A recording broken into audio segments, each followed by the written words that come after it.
Hill Stark from Checkstep. I am super excited. You don't get to do many of these live podcasts, and Hill, I'm super excited you got to join me today. You want to say hi?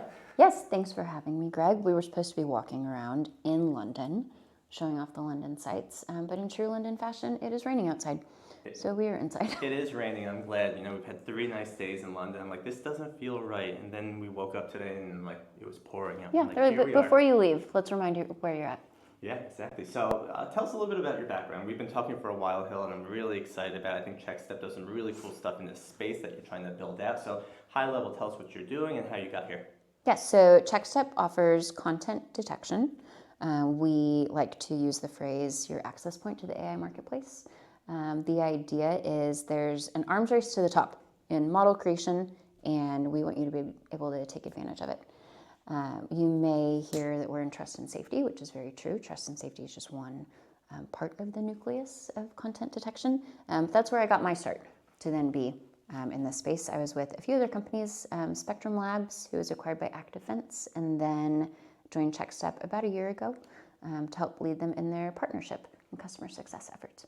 I commend that because we've done a lot of podcasts with different trust and safety people, and it is not an easy job to do. I've heard that you have to deal with some terrible things, and you were mentioning earlier this week that you just love being here and helping, and I commend you on that. How do you get into that mindset where you can kind of do your day-to-day and kind of relax at the end of the day? Yeah, so I like to say that people who work in trust and safety are often the social workers of the internet, where you do have to have a personal interest and passion, but there are many different activities to hold within trust and safety. I first started as a data analyst, so I was like in the data. I was doing these huge tests, I was reading through conversations, I sat much more closely to the behavior of what's happening on someone's platform, gaming, marketplaces, social, different norms of what is and is not permissible, and what someone would then want to surface in that.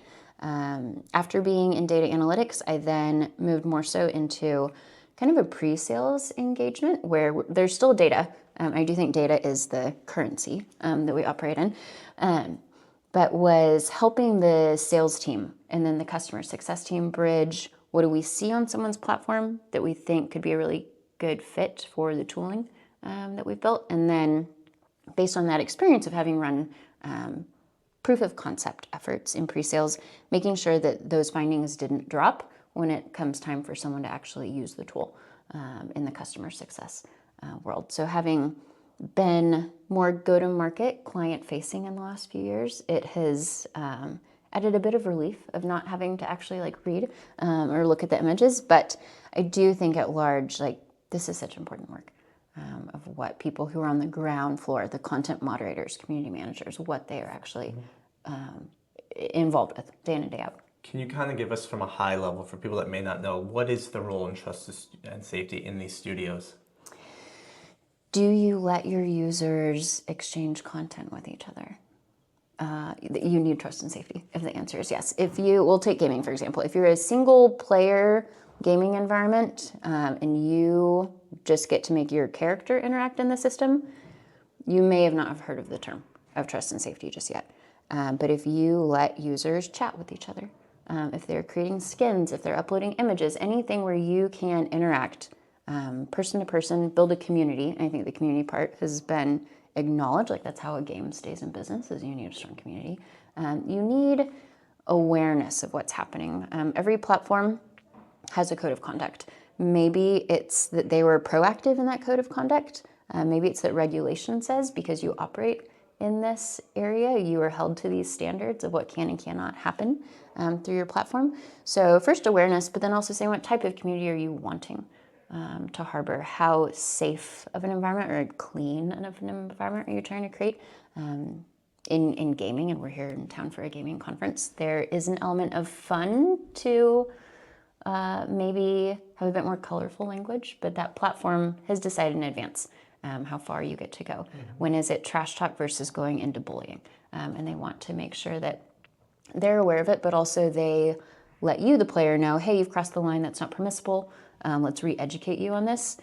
If you are in the small camp, but those people do exist where that's your intention on platform is to be disruptive, then how do we want to handle that? Mm-hmm. It's an interesting battle to kind of think about how you do that.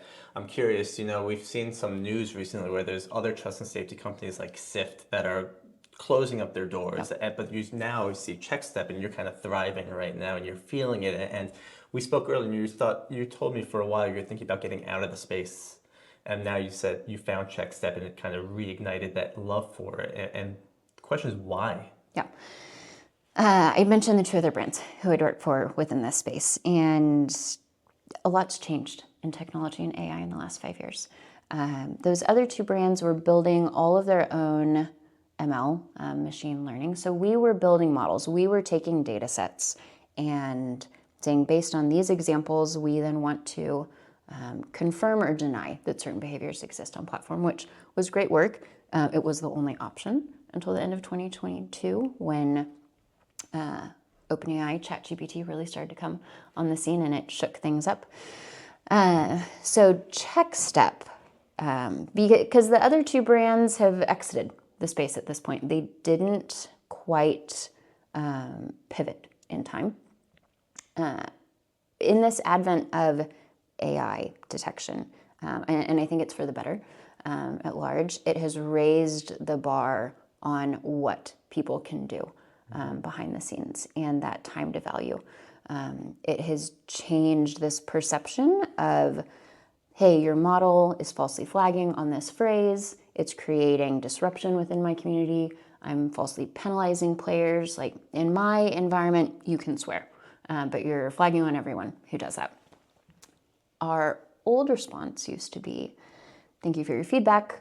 We'll absolutely take it into consideration, but that model you're giving feedback on isn't slotted for work for another 3 months because we work on 3-month sprint cycles. So the profanity model will be updated, and we'll absolutely look at yours. Oh, but by the way, you're unfortunately not our top customer, which no one ever wants to say that in customer success, and you usually don't say it that bluntly. But there are politics behind the scenes of what that data set would represent.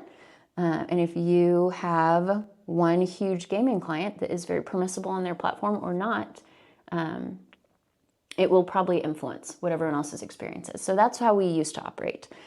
Checkstep, and I only came to Checkstep because, I shouldn't say only, many reasons. I do think it was a really good move on my part, but I was only confident to come to Checkstep if I said, I want to know that I can start telling customers yes to these very particular questions that I've had to say no to over the last few years. And I met with our head of product 3 times in the interview process. I think he was like, Hill, okay, enough. Like we've spent enough time here. But I said, I need to believe that you guys have actually built with a different perspective and are taking advantage of this arms race to the top of models that are getting better every single day, and that we can finally meet the expectations of every platform gets to have detection that operates according to their individual code of conduct, that I get to say yes to people on a more frequent basis now. So what I love is that you're not competing with the new technologies, the OpenAIs, the Geminis of the world. You're complementary to them. You're saying, hey, let's use what's there, let's build on it, and let you customize what you want to the model that's best. Yes, so Checkstep, maybe it's different to hear this. We don't have a data science team. And my background was in data science. So some people may say, like, well, why are you at Checkstep? We don't have a data science team because we're able to leverage OpenAI's data science team, Cohere, Mistral, Recognition, like these names that you hear. There are so many thousands of people who are employed in those efforts, and they're the best of the best. And we've said, okay, good. So on day 1 of working with those models, they're going to be in like top-notch condition. How can we push that envelope even further with this specific list of needs, unique to trust and safety, unique to content detection, to then get someone to the point where the signal that's being returned has such a high level of consistency, accuracy, that you can put automation behind it. Not all content, I should say this, not all content is a good fit for a full automation strategy. I think humans' work is absolutely still needed, but saying where is the human the best fit in what we're looking at. Maybe that's a false perception that Checkstep is trying to remove humans along the way. I don't think so at all. We have very strong human-driven partnerships. But I've yet to meet someone in the sales process on the client side who says, I have all the resources I need. I have all the money I need. I can put 1,000 people within my moderation queue. Instead, the conversation usually looks like, here's a problem that I know exists on my platform, or maybe even like pre-product. So I'm anticipating this to exist.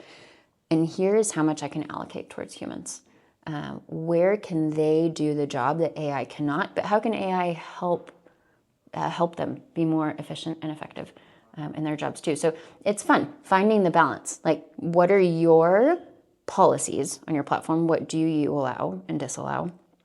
Then what kind of experience do you want to have behind the scenes? What are your goals as a company?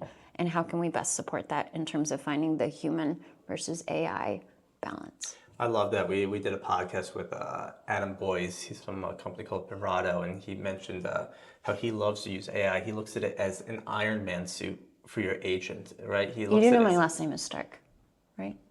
What do you mean? Iron oh, Man. Stark. Like, what? I'm sorry. That was such a bad joke. There you go. No, I love it. But that was such a great point because, there's so many, and I think the perception is starting to change, although you hear the outside people saying, oh, AI is going to take everything over, but it's enabling people to do so much more. And in the trust and safety world, the things I've learned that people are exposed to are just disgusting things. And like people always think, oh, it's pornography. And yeah, that's part of it. But there's also like grooming and other stuff like that that's so terrible. And if you can protect people from even having to see that or give them the tools available to be able to do what they need to do, I think that's doing such a great service to the industry to help protect the players at the end of the day to make it a better experience for them. Yep. So it's interesting you bring up grooming. I, in my data analytics role, spent a lot of time pouring through these huge data sets. I was probably asking clients for way too much data than what was needed, but I would look at billions of lines within a data set trying to find patterns specific to our child safety efforts, because grooming is one of the hardest ones to find because you've got an adult who is trying to trick a minor. So you have someone who's like actively trying to not only work around a system to not be caught, but who's trying to manipulate some often conversations. So you're using guarded language, coded language.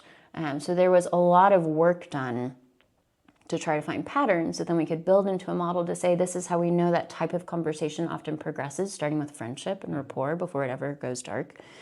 But you don't want to flag on all the friendship conversations on your platform because you actually need those. So like when have we seen enough signal that we want to flag on it? I see so much potential on that front to be able to catch conversations more quickly through the use of LLMs. Because they're large language models, like they're looking at how language progresses. But then helping your teams who actually are exposed to that information behind the scenes. How could we improve on what my experience was of having to read through a whole conversation back in the day to instead say, I'm in my moderation UI and there's this potential grooming conversation, but what are the lines within that conversation indicative of this being grooming, rather than me needing to like be exposed to the whole thing myself. So not only is it protective from a mental health aspect, but it's making you more efficient at your job too. Something that I also heard this week, which was fascinating to me from another company, was that they're actually using keystroke detection to understand how quickly someone's typing. So if you're in a group of like 12-year-olds playing a Minecraft server and you're seeing them type by like just by how, and then all of a sudden you see someone coming in with like 140. Who went through like Mavis Beacon typing classes back in the day. I was just like, wow, like that is fascinating. I never because I always thought grooming must be really hard. And they're like, the problem is that grooming occurs, they send the link to, hey, come jump outside this game with me and chat, and then all of a sudden you lose that person. But if you can capture that person before they even send that link based on their characteristics or whatever they're doing, I was like, that is just... There's a lot of smart people out there. It makes me realize that I don't know anything. Well, and specific to grooming, which we don't have to stay on real long, that type of adult is casting a net. And they're trying to see who they can get with this big fell swoop effort. So if you see that keystroke, but you're also seeing at the user level this pattern of behavior with like the same type of content being shared from that account, and it's usually pretty quick. That they're trying to get someone off platform. Indicative of that happening, but we don't have to wait as long.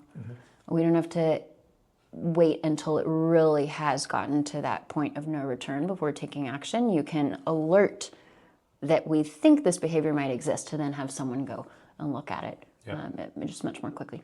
So this is a tough role to be in, just the vertical itself. And something I read about you is one of your things you said was that you're data by day and design by night. Now I'm curious, do you still get to do design at night? Is that your escape, or have you found another way to escape at the end of the night where you could kind of just say, this is my way of like releasing all that pressure that's built up? No, the design by night is still very much active. I have a bad habit of wanting to only live in very old houses. So there's always a repair Nice. of some sort. But maybe you'll find my blog I did for Checkstep where I showcased my bathroom that I tiled. Like I redid that bathroom. I didn't do all the plumbing behind the scenes, but it was an example. The reason it's on the Checkstep blog. It's an example of build versus buy, because Checkstep right now, maybe our competitors are going to listen to this.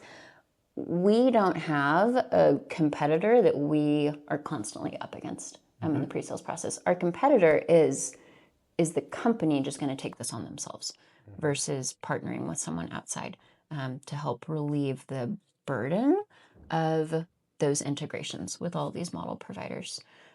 So the blog idea was saying I had decisions to make of where am I willing to build this myself. Cutting 2,000 pieces of tile on my own, I was willing to take that on.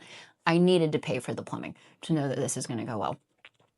So learned along the way, and also took into account like how much time do I have that I can devote to this project? How quickly do I need my bathroom to be functional again? Yeah, the build versus buy thing, even when I was at Helpshift, was always the most frustrating conversation because you had these studios building amazing games, and they're like, we're just going to build our own customer support platform. Like, you can, but you're building this amazing game, and there's a lot of other tools that have built these best practices already. Like, why are you going to go through that to save a few bucks? Maybe, but then you're going to have to hire a whole team to keep this up and keep it running. And it's just like, come on, there's best tools out there. Yes, there's the initial investment of like finding your tooling provider.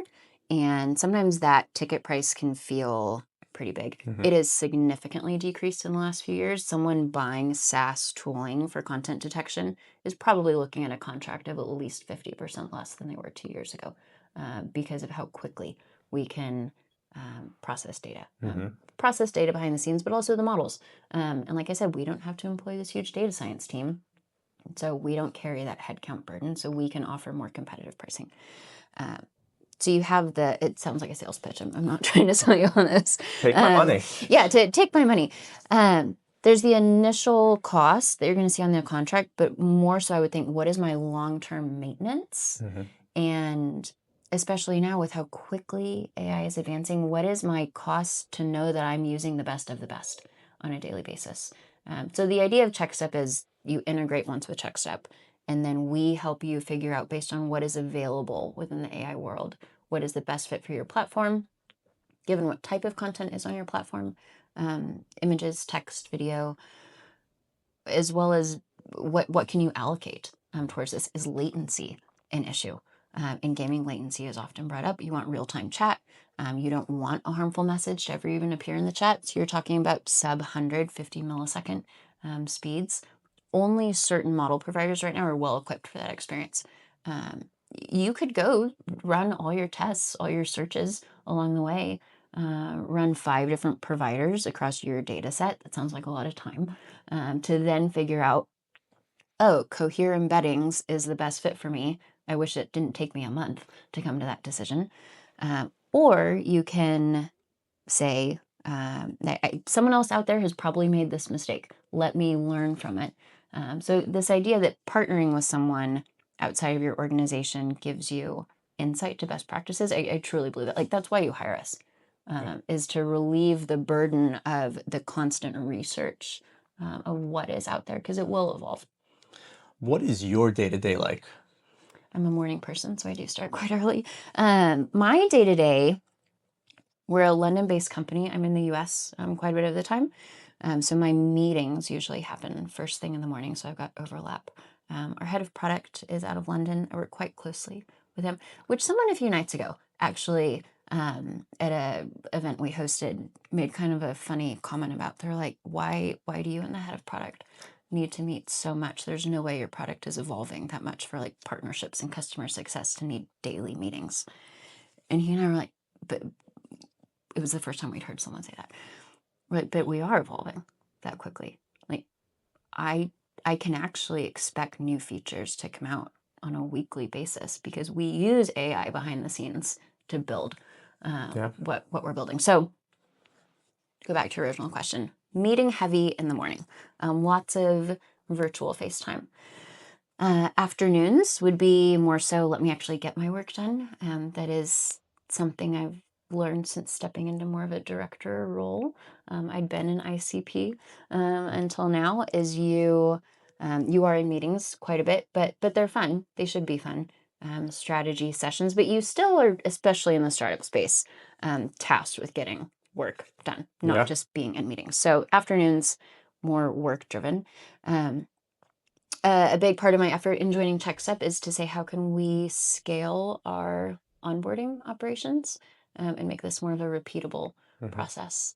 I think it's something that every organization goes through. Originally, onboarding is somewhat manual, but we're living in the age where we think we can definitely make this more efficient. So that's what my personal time is devoted to right now. So you're working all day. You just love it, huh? I'm just a little workaholic. I get it. It's funny. So Hill travels a lot from Spain to Colorado, and I feel like she's up 24/7. You can reach her at any point, and she's one of these people that Well, maybe we shouldn't set that expectation. all day. She's all day. If you want to reach her at midnight, just give her a ring. Yeah. But she's a great connector of things, and it's just funny to see at these events that people that just like love meeting you, and I feel like you've built such this presence in this space, and I respect it. So congratulations for that, and it's super exciting. Do you feel that energy when you're at these places? That's a really generous compliment. Thank you. Sure.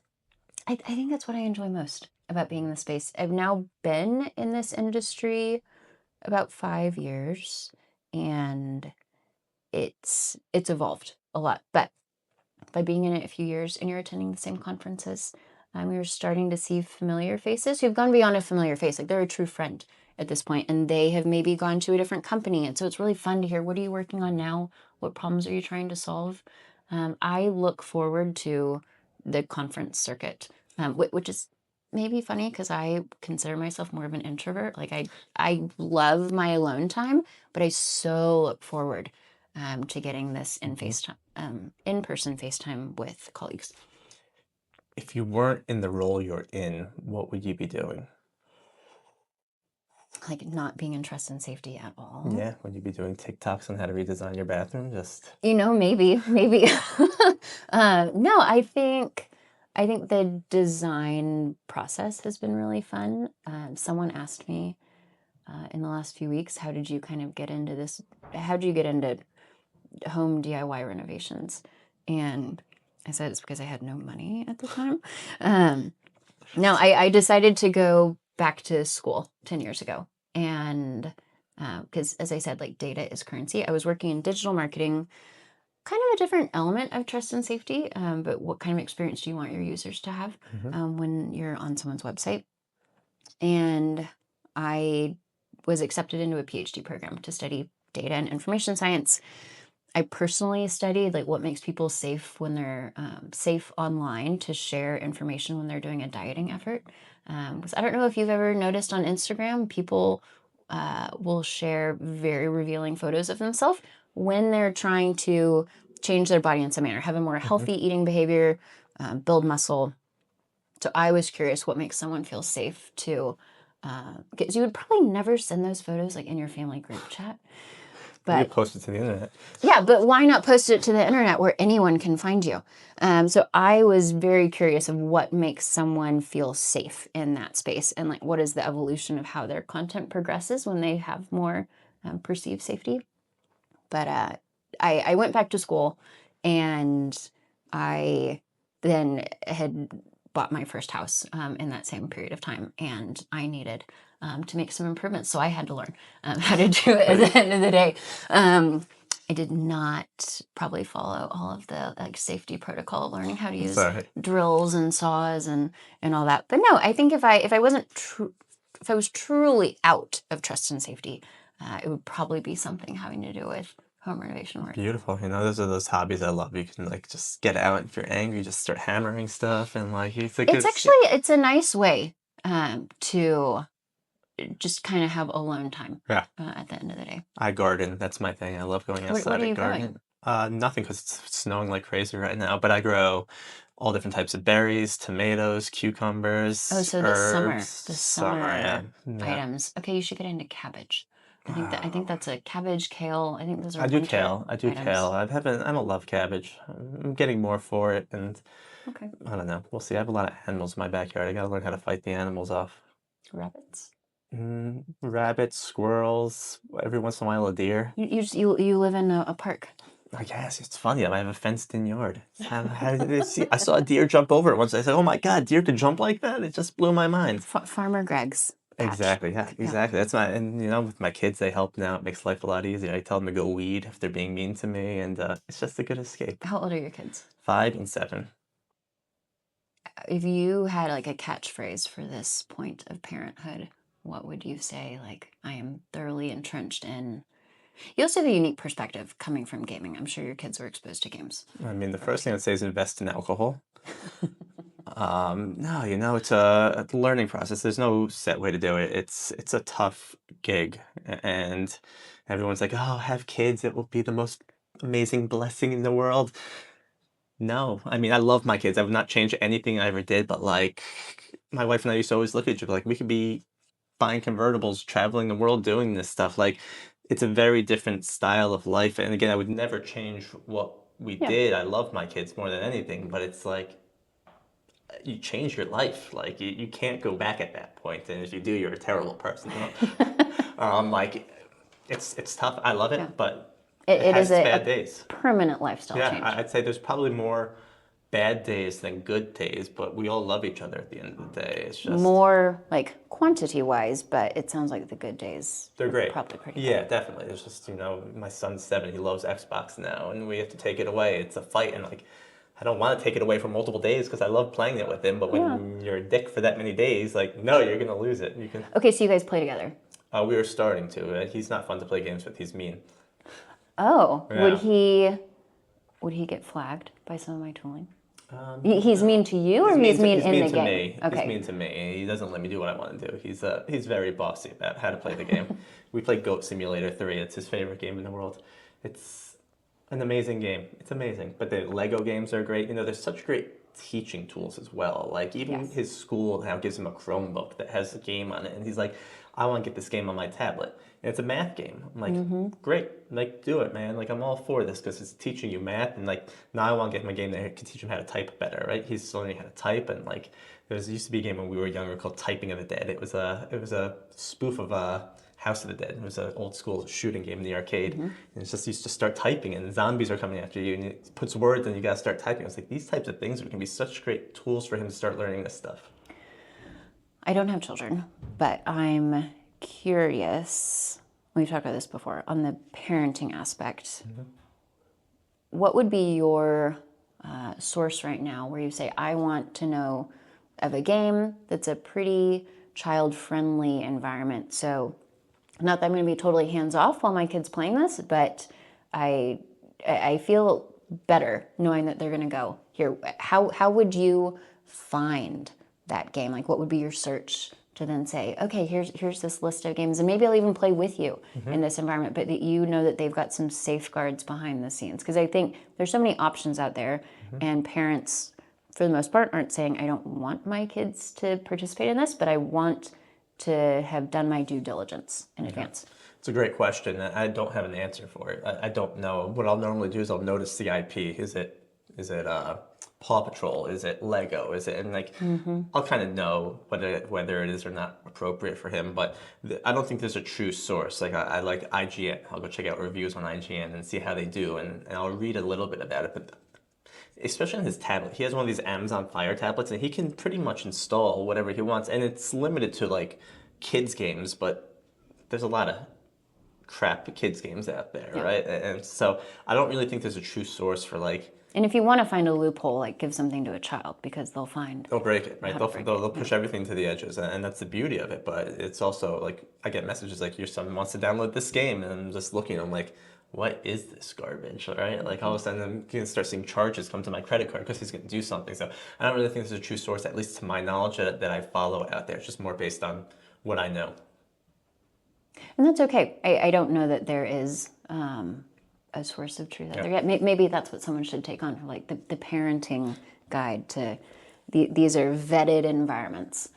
And also, every parent's different, right? The comfort level is different. Some of my kids' friends aren't allowed to play video games at all. Some of them can play as much as they want. So it's that fair balance. I think there's a healthy balance. Like we make sure that he's playing sports in every season. He doesn't have to play sports all the time, but like we get out and we play baseball. We get out, he's doing ice skating right now. He wants to play hockey. So as long as he has this balance between recreational activities and video games, I'm perfectly good with that, right? If he wants to play 3 hours on a Saturday, it's Saturday, man. I used to wake up at 6 o'clock in the morning and watch cartoons all morning, right? Like if this is what he wants to do, go for it, man. But you also have to behave and you have to be nice. You can't keep beating up your sister and expect to play this stuff. So he's got to learn this balance. I think he has trouble learning that like my actions have consequences. So if he starts screaming at the game, like, dude, if you can't chill out, we got to take it away. He gets even angrier. It's just this snowball effect that we don't know how to deal with. This is like those learning experiences that like, this is why it's a bad day, because we were having so much fun all day and then all of a sudden you just lost it for no reason. And now we lost Xbox for a few days and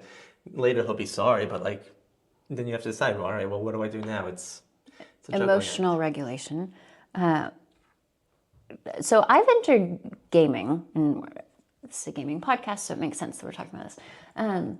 I've entered the world of gaming very late in life because I grew up in a household that, based on the culture my parents were in and their sources of information, said gaming's bad. Nothing good comes from this. It creates aggression. Your children are going to be violent if they are in that environment. The only game we had, I don't even know what the console was Wheel of Fortune. So if you want to quiz me on that, and I think maybe we had like the free version of Jeopardy. Nice. So that was my gaming exposure. So when I started working in trust and safety, I still had some bias to thinking everyone in this space is going to be horrible. And that's all I'm going to be looking at when I look at this data. And I was really like put in my place. And I really like coming to these conferences now and learning what people are building and how they're tapping into different behaviors. I love organization, and I've heard there's a game called A Little Bit to the Left where you just kind of like reorganize things within a gaming environment. Maybe I should just do that at my house. But the idea of gaming is what you want to make of it. And I did not have that perception coming into it. I have found so many good examples of helpfulness and teaching and friendship within the content that we surface. And originally in content detection, we were often just being hired to surface harm that you don't want to exist. But the flip side is that's like 5, maybe 10% at most of the content on someone's platform. So then what's in the other 90% that you would actually want to take advantage of and promote within your system? And we have the tooling to help someone do that. But I think like that's when it's fun. We don't want to talk about doom and gloom all day long, but saying like what else lives in your data that you could take advantage of, that you really want to encourage your community to be more proactive in creating.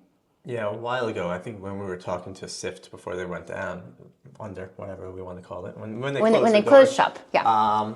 We were talking about how do we promote positive play in games, right? Where everyone's always focusing on the negative side of things, but how do you promote the positive, right? And let that outshine the negative. And I think that would be more powerful, but I don't think studios are going to necessarily reward positive play in the way people would want. Like, hey, here's a free credit. We saw you do something really nice, right? I think studios are also just hesitant to do stuff, or maybe they don't know the right signals. And it's complicated, but I think promoting positivity is a lot more better than talking about the negativity.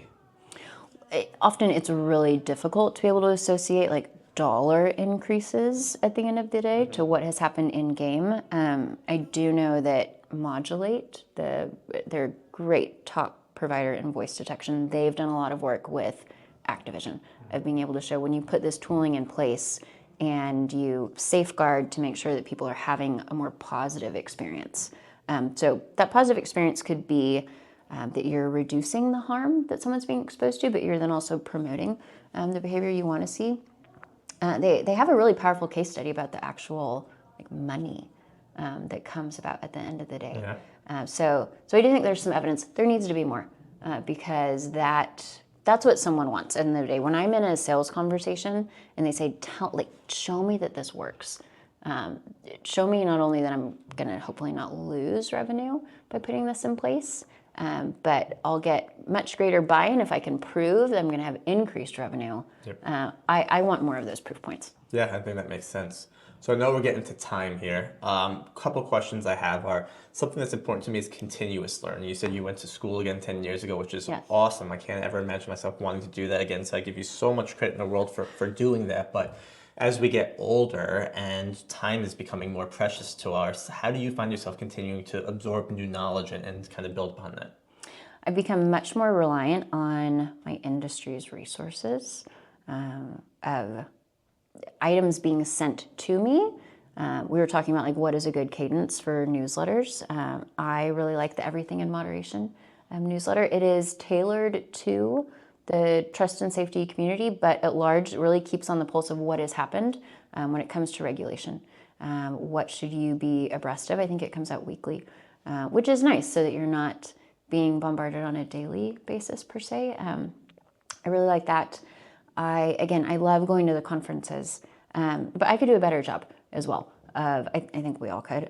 There's no shortage of information, but figuring out how do I make my information search as quick and efficient as possible to then build a process where I'm being given what I need quickly. I don't think it's probably acceptable anymore to say, well, I spent a month looking for this article.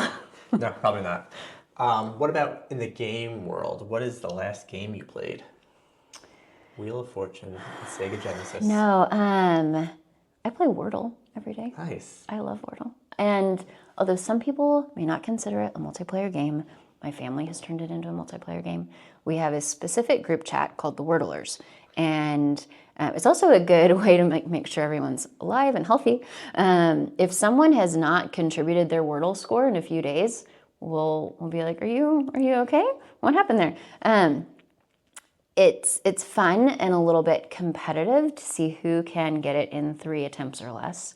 There's also the skepticism of potential cheating.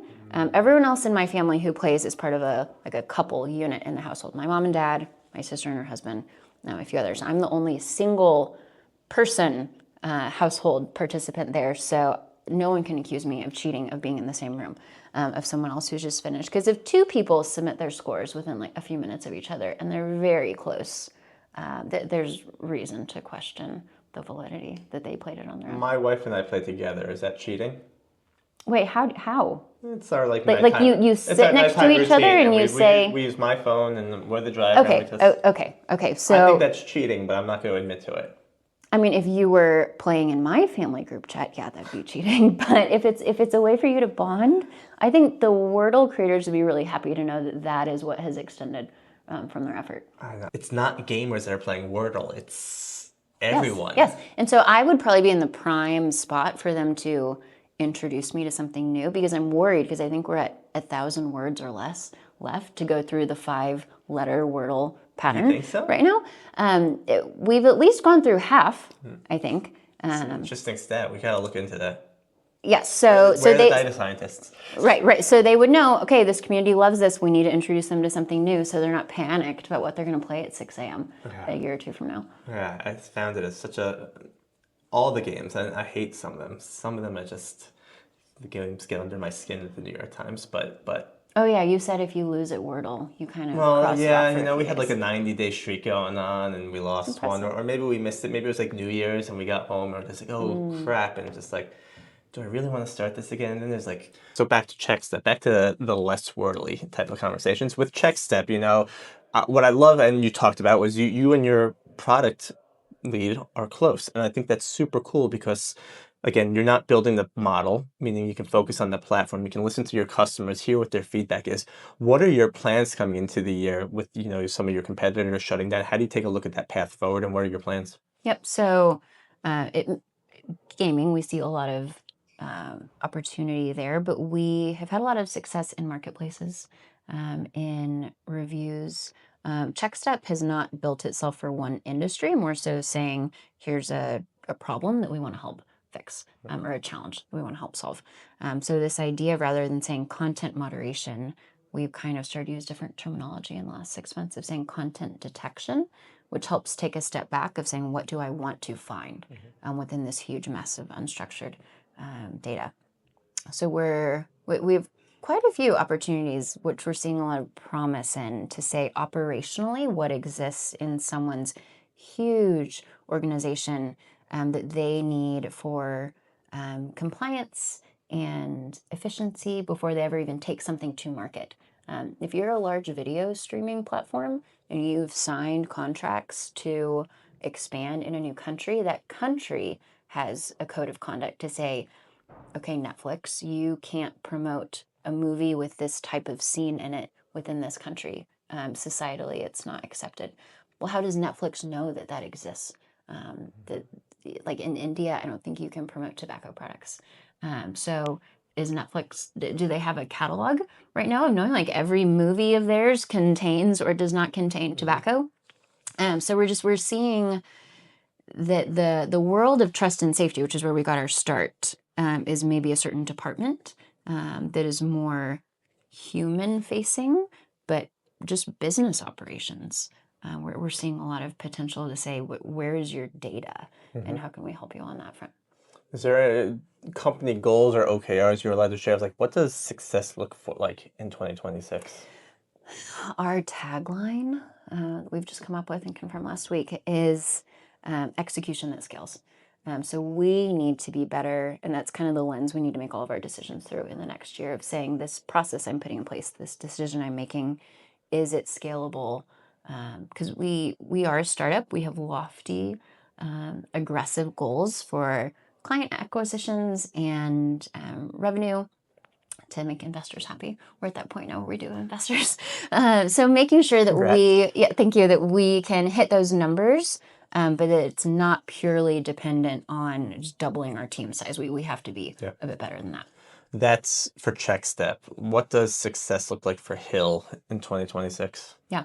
I would like to come back, let's say a year from now, when I come to Pocket Gamer again, I would like to have 10 times as many, we'll say friends in the room, because it does feel like people are actually friends at this point, that I would have really liked to expand our partnership efforts over the next year. The Checkstep name can grow, and you were very kind in the compliment you gave before of, it feels like I have friends in this space. So yeah, continuing on that effort. It's been a lot of fun. Awesome. Hill, I hope we're here at the same time next year doing the same podcast at Yes. the Yuki office, or maybe you'll have a Checkstep office. We'll be walking around. We'll be walking weather. around in wet London next year, but I really appreciate you having me here, this conversation, and just everything we've been talking about over the past couple of days. You're an amazing person. I wish you the best of luck with you and Checkstep this year. We'll have links to everything that is Hill and Checkstep and her blog, where you can see all her design work. Before we go today, Hill, is there anything you want to say? I think we've covered it. Thanks. Awesome. Thank you so much, and good best of luck with everything. Yeah, thanks. You too. Thanks.